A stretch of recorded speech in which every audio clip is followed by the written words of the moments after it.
Buenos días, estamos en el tema 15, ya quedan solo 3 temas más. Entendimiento y razón, tema 15, que es donde yo creo estos temas que la metafísica empieza a tener más sentido, ¿no? Porque se ven cosas más palpables, más reales. Una vez más, igual que en el tema anterior, hay que remontarse a los griegos para entender un poco de dónde venimos y cómo nos hemos desviado del camino, ¿no? La dianoia o la razón discursiva indirecta. La dianoia es la razón discursiva, es un proceso mental que va de un pensamiento a otro pensamiento mediante un razonamiento. Esta facultad es por ello secuencial y analítica. Comienza con datos o percepciones sensoriales, la experiencia, y va estableciendo relaciones, ¿no? Causales en cómo se producen las cosas. Es propia del pensamiento humano, por supuesto, es su forma más común y accesible y tiene un carácter mediatizado porque se basa en el uso del concepto, en los símbolos y en el lenguaje. Platón y Aristóteles destacan la importancia de la dianoia en la adquisición del conocimiento en su relación con la lógica y el argumento. Pero hay otra manera de conocer, ojo, no solo esta, es el nous, el entendimiento intuitivo directo de las esencias. Es un poco lo que yo hablo en mi libro, Una declaración de intuiciones, la intuición. El nous es el entendimiento intuitivo que permite captar las esencias de manera directa, sin secuencias, sin analizar, directamente ves la verdad. Es un conocimiento inmediato, es directo, no discursivo. Es el pensamiento griego, el nous se asocia, por eso, con la inteligencia divina. Es un conocimiento metafísico de los dioses, ¿no? Que poseen ese tipo de entendimiento, mientras que los humanos nos tenemos que limitar a un conocimiento discursivo. A veces se nos ilumina la vida y tenemos una intuición. Llegamos al nous. Para Platón, el nous permite la intuición de las ideas, las esencias inmutables que subyacen a la realidad, mientras que la dianoia es la facultad que opera sobre el mundo sensible, sobre la realidad. ¿Cómo toma esta distinción Tomás de Aquino? Bien, él distingue entre ratio, ojo porque ya las palabras cambian, ya lo que hablábamos de dianoia, ahora la razón discursiva en Tomás de Aquino es ratio, y el nous es inteligencia, es la intellectus, ¿no? Ratio es el conocimiento discursivo que se genera a partir de la realidad, de las sensaciones y percepciones, y se basa en la abstracción. Partimos de datos concretos y extraemos las cosas que se repiten y hacemos nuestras leyes, ¿no? La ratio es lenta y progresiva. El intellectus, por otro lado, es un conocimiento inmediato, como el nous, ¿no? Que accede a las verdades de manera directa. Aquí no lo considera un tipo de conocimiento más puro y más cercano al que tienen los dioses. Esta diferencia se puede ver en el contexto teológico de Aquino, ya que el intellectus divino tiene acceso a las verdades eternas de manera directa, mientras que la ratio humana está limitada por el conocimiento sensible, es decir, por la experiencia y por los razonamientos discursivos. Veamos ahora el racionalismo y el empirismo y la relación entre nous y ratio. Bien, el racionalismo es un conocimiento directo sin experiencia o nous. Filósofos como Descartes, Spinoza, Leibniz o Malebranche consideran que el entendimiento intuitivo o nous es algo innato que se relaciona con la razón pura. ¿Vale? Para ellos el conocimiento verdadero proviene de una intuición clara e inmediata de las esencias sin depender, esto es muy importante, por eso son racionalistas, sin depender de la experiencia. No hay empirismo en este caso, ¿no? Tiende a priorizar el conocimiento a priori, independiente de la experiencia, alcanzado a través de la razón pura, ¿vale? Y el nous es la capacidad de conocer de forma inmediata, intuitiva, se vincula con la idea de que las verdades universales son accesibles directamente a la mente humana. Lo que es verdad se accede directamente sin experiencia. El empirismo habla de una razón discursiva, habla también de razón, pero de razón discursiva, lo que Hume, Berkeley ponen énfasis que todo conocimiento proviene de la experiencia y que la razón no puede tener acceso directo a las esencias, a las verdades, ¿no? Como si lo tenían en el pensamiento griego con el nous. En el empirismo, la razón es discursiva, es la principal herramienta de conocimiento, es un proceso analítico, parte de una experiencia, sensaciones y se va construyendo conocimiento por medio de la abstracción. Según los empiristas, el entendimiento se basa en la observación de los datos sensoriales, que luego son procesados por la razón discursiva. En la filosofía moderna hay un declive del nous. A medida que avanzan las filosofías, este concepto como conocimiento intuitivo de las esencias se ve eclipsado por una razón calculadora científica que requiere pruebas y evidencias y que solo fomenta la experiencia y la lógica. Sin embargo, algunos filósofos como Kant tratan de recuperar el conocimiento o la intuición a priori que va más allá de la mera representación discursiva. La relación, por ello, entre ratio e intellectus, razón y entendimiento, como es este tema, sigue siendo relevante porque refleja la tensión entre el conocimiento empírico o a priori y entre el análisis lógico y la intuición directa. Es muy importante el juego que estas palabras, cada filósofo usa las mismas palabras pero les da un contexto diferente, ¿no? Y aquí veremos cómo lo usa Kant entre entendimiento y razón, porque es una de las aportaciones más importantes a la filosofía moderna, ¿no? Y marca una ruptura tanto con esos esquemas cerrados de racionalistas y empiristas, ¿no? Kant no solo divide lo que antes estaba unido, sino que invierte el clásico sentido de la oposición entre razón y entendimiento. Bien. Entendimiento, en alemán Verstand, se refiere a la actitud discursiva y científica que permite la aprehensión del mundo sensible a través de representaciones y que se organiza a través de los juicios categoriales. Es la facultad que establece las relaciones entre lo que percibo, las representaciones sensoriales y los objetos que se generan. Se ocupa de juicios empíricos determinados y limitados que se limitan exclusivamente a lo dado, a lo mostrado, ¿no? Este tipo de conocimiento es por ello empírico y analítico y se basa en la aplicación de las categorías a los datos sensoriales, como la cantidad, cualidad, relación y modalidad. La lógica analítica y dialéctica del entendimiento se relaciona con la forma de los juicios y el modo en que estos permiten clasificar y organizar la realidad. Este es el entendimiento.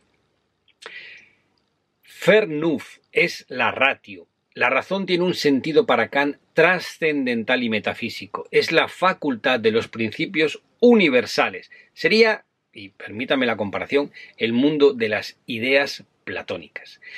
No se refiere a objetos particulares de la experiencia, sino a la totalidad de la experiencia humana. La razón es responsable de esa búsqueda de unidad en las experiencias.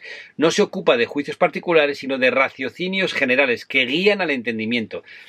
Kant describe este movimiento de la razón hacia los principios trascendentales como un principio, un raciocinio que intenta superar los límites del mundo empírico, lo cual puede llevar a la ilusión trascendental. Es el uso hiperfísico de la razón que señalaba Kant, ¿no? La razón es la que permite fundamentar los principios del entendimiento, pero su tarea está más vinculada con la metafísica porque busca una totalidad del conocimiento, ¿no?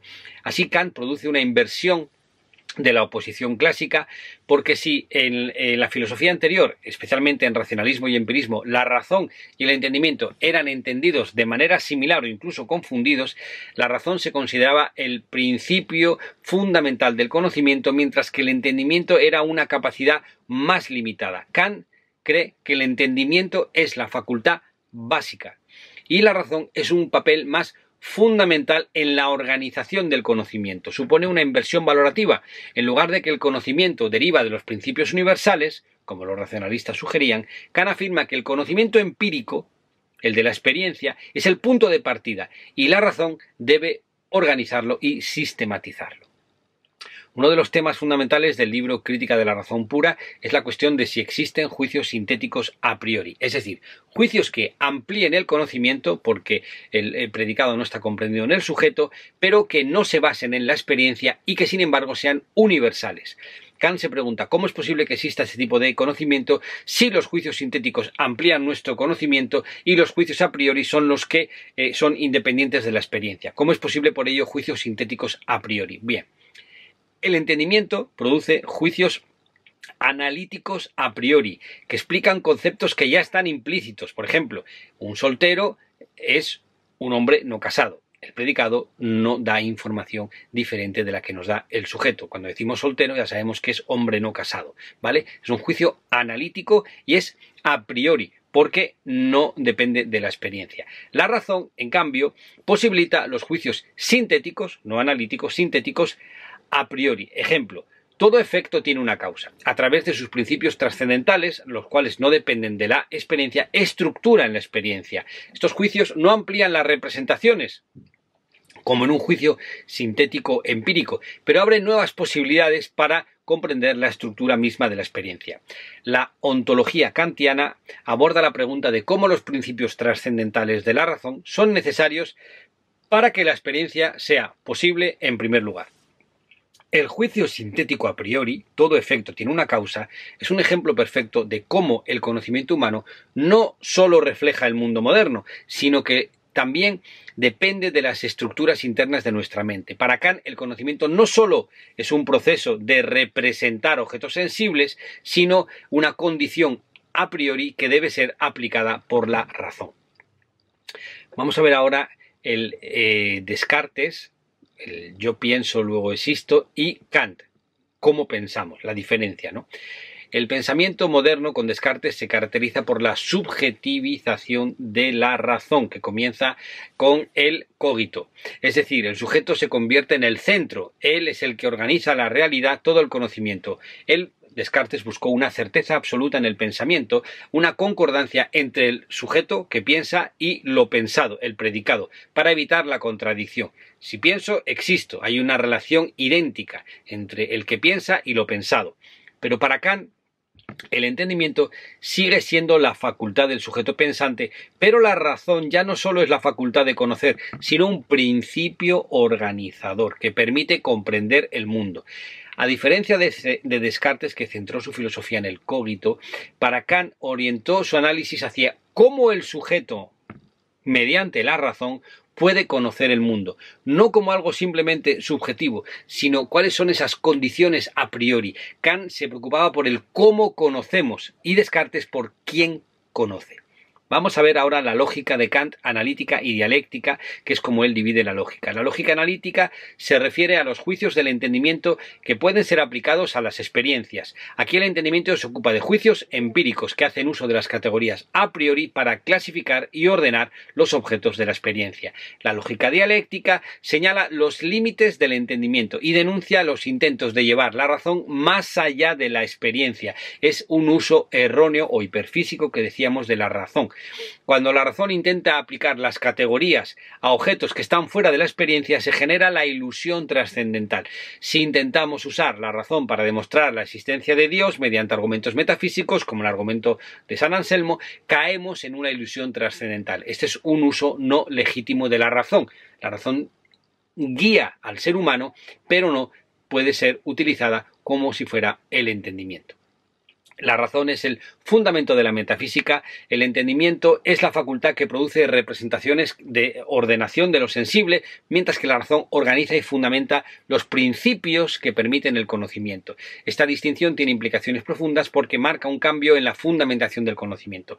Kant coloca la razón en el centro de la filosofía trascendental y la metafísica deja de ser un conjunto de doctrinas dogmáticas sobre el ser para ser un análisis de las condiciones que hacen posible el conocimiento. Su enfoque lleva a la filosofía a los límites y a las condiciones de la experiencia y busca fundamentar todas las estructuras de la realidad.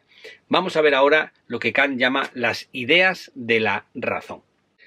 La distinción de Kant entre entendimiento y razón es más profunda cuando analiza los objetos mentados por la razón y el uso que de ellos hace con sus ideas. Kant introduce tres tipos de raciocinios dialécticos que no corresponden a objetos de la experiencia directa, sino a ideas de la razón. Vamos a desglosarlo, ¿no? Kant clasifica estas ideas, yo, el mundo y Dios, dentro de su análisis de la dialéctica trascendental en la crítica de la razón pura, y cada uno corresponde a un tipo indebido de uso de la razón. Vamos a verlo. Son paralogismos, antinomias e ideales. El paralogismo trascendental tiene que ver con el yo, en la psicología racional. El paralogismo trascendental se produce con una forma de raciocinio erróneo, porque intentamos entender algo que no podemos conocer directamente, porque está más allá de lo que nuestra mente y experiencia pueden experimentar. El error del paralogismo consiste en intentar deducir la unidad total del sujeto a partir de una noción conceptual que está limitada al campo empírico. No se puede conocer la unidad absoluta del sujeto de la misma manera que conocemos los objetos del mundo físico. Es decir, este estuche no lo puedo conocer de la misma manera que a mí mismo. La razón nos lleva a imaginar un yo absoluto, un alma, como la base de todo lo que experimentamos. Pero esto no significa que podamos demostrar su existencia. Es decir, hablamos de yo, pero no podemos demostrar nuestra existencia como un yo absoluto. Es una idea útil para pensar, pero no algo que podamos conocer de manera científica. Ese es el uso indebido de la razón, en relación al yo, que produce un paralogismo trascendental. Las antinomias de la razón se producen en contexto con la idea de Dios. Vamos a ver, son ideas opuestas, una antinomia, que parecen válidas, pero que se contradicen. Es decir, se puede demostrar lo mismo de una manera y se puede demostrar su contrario, ¿no? Entonces, Kant explica que cuando la razón intenta acceder al conocimiento absoluto de todo, utilizando conceptos como causa y efecto, se topa con contradicciones, porque estos conceptos no están hechos para explicar algo que está más allá del mundo que observamos. Es como intentar usar una regla para medir el infinito. La idea de la razón asociada es la idea de que el universo es un sistema completo, donde todo está conectado y cada cosa depende de otra. Es como imaginar en el mundo una cadena gigante donde cada eslabón, cada fenómeno está unido a otro por relaciones de causa y efecto. Kant dice que esto es algo que nosotros imaginamos, como que todo está conectado, pero no podemos observar empíricamente. Y esto es por lo que se refiere las antinomias, antes he dicho a Dios, no, se refieren al mundo, cómo explicamos el mundo, ¿no? Tanto podemos explicar que el mundo tiene un origen como que no tiene un origen, pero que no lo podemos observar. Y las ideas de la razón pura tienen que ver con Dios. En este caso, la idea de la razón pura es la idea de una unidad absoluta de todas las condiciones de la experiencia, una condición de posibilidad para que todo se dé. Es como si nuestra razón buscara un principio fundamental, una fuente universal que garantice nuestro conocimiento. Esta idea de una fuente universal, de un motor inmóvil en Aristóteles, está más allá de nuestra experiencia empírica. No lo podemos ver, pero da una visión unificadora de la realidad. Y la idea de la razón asociada es la idea de Dios. Dios como el ser de todos los seres, el principio que garantiza la posibilidad de todas las cosas. Es una idea de la razón que no podemos ver en el mundo físico. Estas tres ideas de la razón, el sujeto, yo, unidad absoluta, el mundo y Dios, dice que son incondicionados, que posibilitan las distintas series de condiciones, pero el sujeto o el alma, la idea de yo, es un principio que subyace a toda la experiencia. La idea de un mundo total está donde todo está interconectado y depende de un principio absoluto, es una idea, y la idea de un Dios como ser absoluto también. Son ideas de la razón, no son objeto de la experiencia, ¿vale? Kant era pietista, es decir, él era religioso, pero él quería dejar claro que la razón solo puede tener que ver con cuestiones, en este caso mejor el entendimiento, con cuestiones objeto de experiencia. Que tú puedes creer en Dios, pero no vengas a demostrármelo. Es tu fe, punto. Bien. No son parte de lo que podemos conocer de manera objetiva. Regula nuestra búsqueda de la totalidad. Está bien, guía a la ciencia y a la filosofía hacia una unidad, pero estas ideas, el alma, el yo como unidad absoluta, el mundo y Dios, son respuestas ideales que la razón imagina para explicar todo lo demás.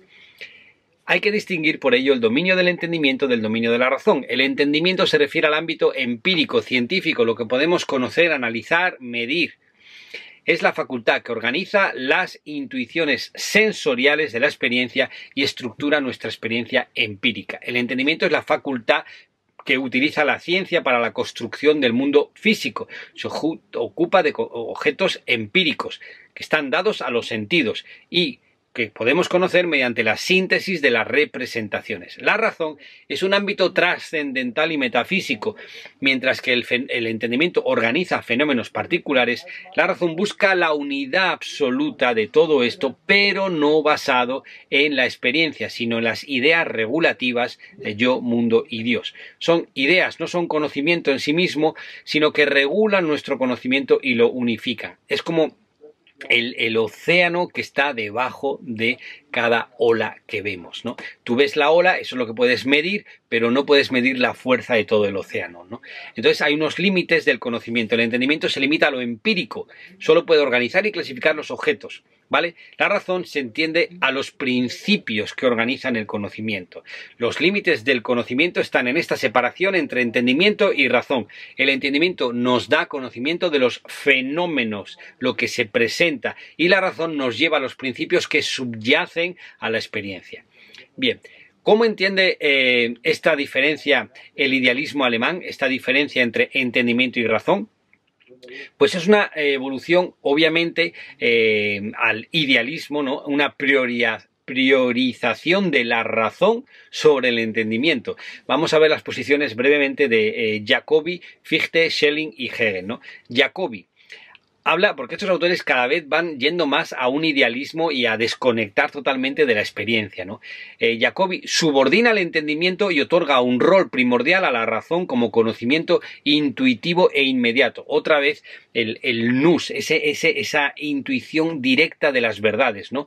Para Jacobi el entendimiento es discursivo, depende de conceptos y de la experiencia. La razón es inmediata, accede directamente a la esencia de la realidad. Por ello, la realidad no es algo que podamos conocer gradualmente a través de juicios y deducciones, sino de manera directa. La razón es inmediata, acceso directo a las esencias, ¿no? Fichte, él habla de que la imaginación es la facultad productiva que genera ideas y representaciones. Es la fuente creativa del proceso cognitivo. Toma las representaciones y las hace concretas. Y la razón es responsable de los cambios y la permanencia en la intuición. Proporciona el dinamismo y la estructura del conocimiento. La razón, que se encuentra en estado puro, sin la mediación de la imaginación, es la que puede captar lo absoluto y la libertad. Según Fichte, solo la razón y no el entendimiento puede alcanzar ese absoluto y libertad metafísica. Tiene una capacidad inmediata para conocer lo fundamental de la realidad. Ellos dan prioridad a este conocimiento directo de la realidad. Schelling habla de una razón como principio unificador. Introduce la idea de que la razón tiene una realidad esencial como la identidad entre lo subjetivo y lo objetivo, entre lo ideal y lo real. La razón no solo es una facultad de conocimiento, sino un principio metafísico que está más allá de la división entre dos ámbitos. Es un puente que conecta lo que piensas con la realidad. Para Schelling, el absoluto es la identidad o indiferencia entre lo subjetivo y lo objetivo, lo que piensas y la realidad. La razón, en su forma más elevada para Schelling, que era un romántico, es la conciencia de sí misma en la que el sujeto y el objeto se encuentran unificados. El absoluto es una unidad que no distingue entre pensamiento y realidad, entre ideal y material. En otras palabras, es la gran unidad que lo conecta todo. Esta concepción implica que lo absoluto no es algo separado de la experiencia empírica, sino una unidad primordial que involucra tanto lo ideal como lo real. La razón, en este contexto, no solo organiza, sino que crea el mundo.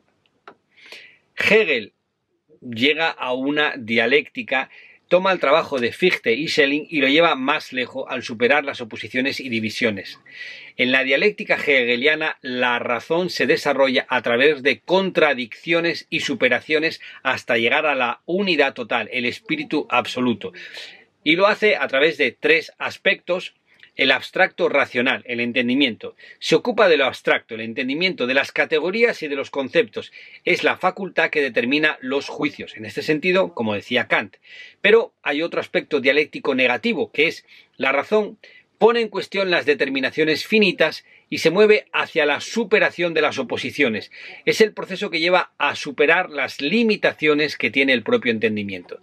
Y el último aspecto, el especulativo o positivo racional, la razón captura esa unidad de los opuestos, lo que decía Fichte, que hay una unidad entre el que piensa y lo pensado. Hegel llega aquí también, pero a través de esa superación de las contradicciones y ve la unidad de lo contrario en la totalidad de la experiencia. La verdad se encuentra en esta fase en la totalidad dialéctica.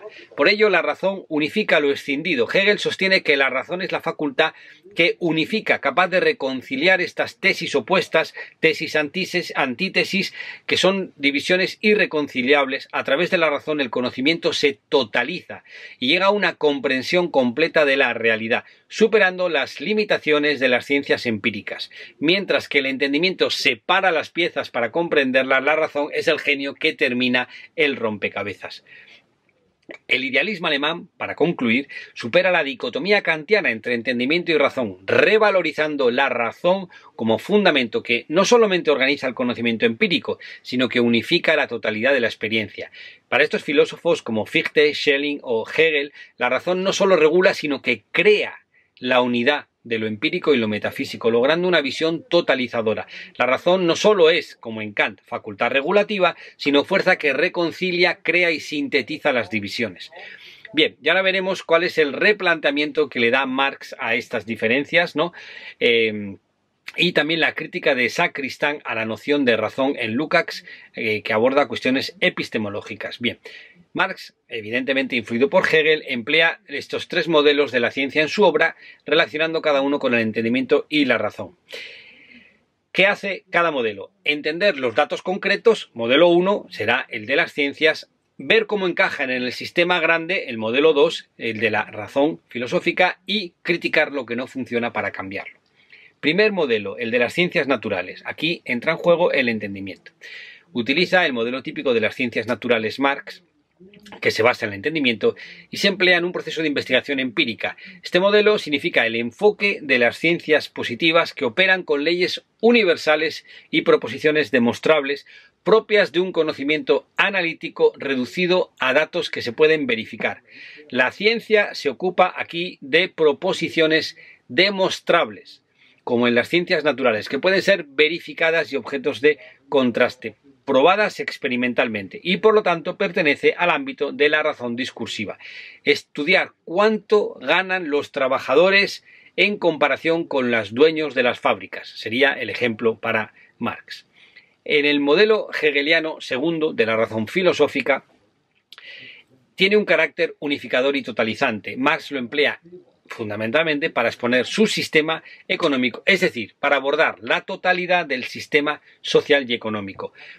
Este modelo va más allá de lo empírico y busca una síntesis que explique las leyes generales que no solamente rigen los fenómenos observables, sino las condiciones históricas y económicas y sociales subyacentes. En ese sentido, Marx usa la dialéctica hegeliana para explicar la dinámica de los procesos históricos, entender por qué hay crisis económica, cómo se generan y cómo afectan a la sociedad. Y el tercer modelo, la crítica de la ciencia. Con ello intenta abordar los procesos de cambio históricos y sociales no desde una perspectiva empírica, sino una crítica del orden existente. Marx aquí es crítico con el orden existente, no se limita a observarlo, y el objetivo es un análisis crítico de las estructuras sociales, criticar que unos pocos sean muy ricos mientras muchos son proletarios y la mayoría apenas sobrevive. Sacristán, otro autor, en su crítica a la noción de razón de Lukács, rechaza la psicología de las facultades que presentan una separación estricta entre entendimiento y razón. Según esta psicología de Lukács, el entendimiento estaría limitado al campo de lo demostrable, mientras que la razón sería lo no demostrable, ¿no? Pero Sacristán argumenta que esto es inadmisible, que no hay tal separación. Sacristán, afirma que la separación entre entendimiento y razón no es ontológica ni psicológica, simplemente es metodológica y epistemológica. Es decir, no se trata de dos facultades separadas, entendimiento y razón, sino dos usos de la misma facultad, para abordar diferentes tipos de problemas. Cuando hablábamos de epistemología, la diferencia radica en que cada una aporta un tipo de conocimiento. El entendimiento se ocupa de proposiciones demostrables dentro de una teoría empírica, mientras que la razón proposiciones no demostrables de manera estricta, pero que son necesarias para la síntesis de la totalidad del conocimiento. Y en el ámbito metodológico, cada una usa un método diferente. Así, el método analítico y sintético empírico es el del entendimiento, perdón, el método sintético quería decir es el de la razón. De nuevo, repito, el entendimiento usa el método analítico y empírico y la razón el método sintético que busca la unificación, la síntesis de las diversas partes del conocimiento. Si estás resolviendo algo concreto y medible como una ecuación, usas un método analítico, desarmas el problema en pedazos y lo analizas, pero si intentas entender algo más grande, como que conecte con la humanidad, entonces usas un método sintético, unes diferentes ideas para ver el panorama completo. La racionalidad, para él, ser racional no significa siempre que tengas que probar algo con números. En este sentido, señalaba Sacristán, ser racional es más amplio. Sostiene que toda argumentación correcta es racional, ya sea demostrativa en el sentido fuerte, con números, o probable, sin datos, ¿no? No hay una forma suprarracional de argumentar. Según Sacristán, la facultad que demuestra lo demostrable y argumenta lo probable o posible es una misma facultad. La diferencia no radica en una distinción psicológica, sino en el tipo de objeto que es analizado. Así, por ello, rechaza la idea de que la diferencia entre entendimiento y razón pueda explicarse en términos de una psicología de facultades que asuma que son entidades separadas y funcionalmente distintas. Él propone que esta distinción es solo epistemológica, como hemos visto, y metodológica. No hay calidades diferentes, sino que a una aporta un tipo de conocimiento y usa un método frente a la otra que aporta otra forma de conocimiento usando métodos diferentes. Bien. Así que, para concluir el tema, la distinción entre entendimiento y razón en el pensamiento de Marx y la crítica de Sacristán ofrecen una visión más dinámica y conectada de las facultades humanas. La diferencia entre ambas no se entiende como una división ontológica de facultades, sino estrategias epistemológicas y metodológicas. El entendimiento es conocimiento empírico, demostrable y analítico. La razón es un conocimiento sintético, totalizador y holístico de la realidad. Este enfoque epistemológico y metodológico de Sacristán es útil para entender la forma en que Marx y otros pensadores marxistas conciben el conocimiento como una totalidad unificada que no puede reducirse a las ciencias positivas del entendimiento, la ciencia, sino que implica la capacidad de abordar todo y de transformar con ello la realidad. Espero que te haya gustado, es muy interesante este tema y que nos vemos, ya sabes, en la siguiente clase.